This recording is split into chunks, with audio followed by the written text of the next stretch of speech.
Baik. Jadi memang klaim-klaiman tentang siapa yang berhak menyebut dirinya sebagai Yahudi ini sudah kacau sejak dari awalnya gitu ya, tentang siapa yang kemudian punya legitimasi untuk menegakkan supremasi Yahudi. Yahudi Askenazi ini yang kemudian berasal dari Eropa Timur, program korban-korban pogrom dan lain sebagainya, apalagi yang kemudian terjadi salah satu pemicu luar biasa imigrasi Yahudi ke Palestina, yakni Holocaust oleh Nazi Jerman.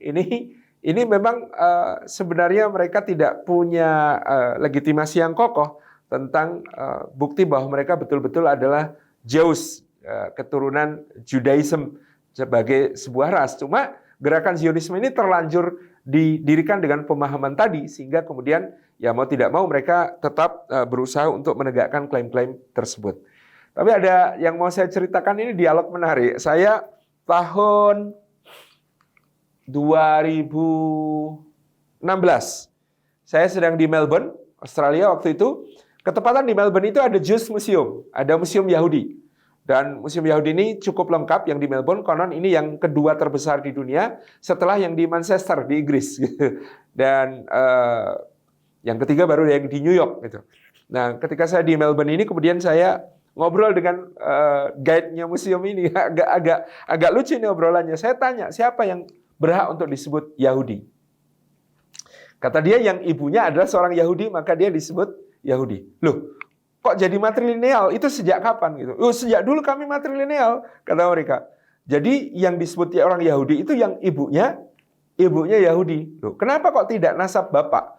Umumnya bangsa-bangsa lain itu nasab bapak. Bangsa Eropa pun nasabnya masih nasab bapak. Apalagi bangsa Arab. Saya tanya, kenapa kok orang Yahudi pakai nasab ibu? Matrilineal, kata dia. Karena kalau ibu itu ya bisa dipastikan. Tapi kalau bapak itu kan ya belum tentu itu benar-benar bapaknya. Dan saya bilang, wah ini namanya dipaksakan gara-gara moralnya sudah rusak dari dulu, saya bilang gitu. Nah terus saya sampaikan, loh kalau begitu boleh saya mengajukan pertanyaan. Apa itu pertanyaannya? Jadi menurut Anda keturunannya Musa itu Yahudi atau bukan?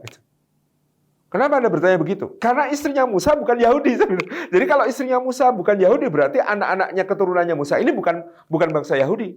Loh, kenapa? Karena istrinya Musa, kita sepakat, adalah orang Arab dari bangsa Madian yang ada di Jordania sekarang, gitu. Dari kaum yang ada di negeri Madian. Berarti kalau begitu keturunannya Musa kan bukan Yahudi. Dia garuk-garuk kepala. Ya juga ya. Lah gimana? Saya bilang gitu. Kalian itu gimana gitu.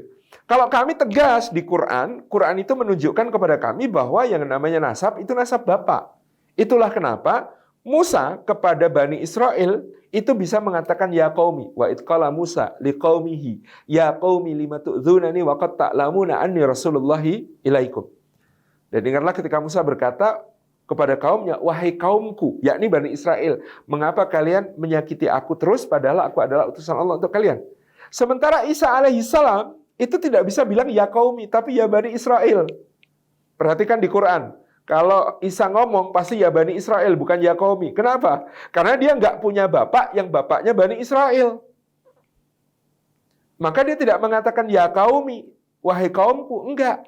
Detail Quran itu diksinya keren banget gitu ya, sangat disiplin. Nasab itu ya bapak, makanya Musa bisa mengatakan ya qaumi, sementara kalau Isa nggak bisa mengatakan ya qaumi, tapi ya Bani Israel. Wah, tambah bingung dia.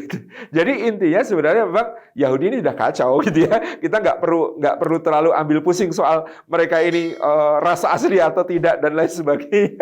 Karena kemudian secara peraturan nasabnya juga sudah mereka kacaukan sendiri. Wallahu a'lam bishawab. Demikian Ustaz tadi.